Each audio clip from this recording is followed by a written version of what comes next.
আসসালামু আলাইকুম। এখন আমার লাঞ্চ আওয়ার।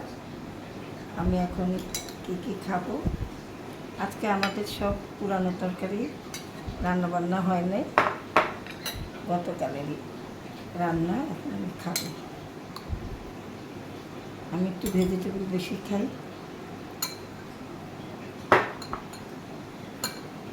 আর মাছ, এটা হলো নদীর মাছ, নদীর ট্যাংরা মাছ।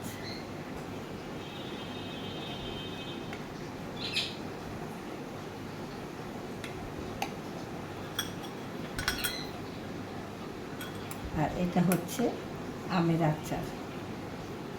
আর শাকের সাথে লেবু আর শাক, কাঁচামরিচ আমার খুব প্রিয়। এটা আমি খুব পছন্দ করি, শাক আর লেবু।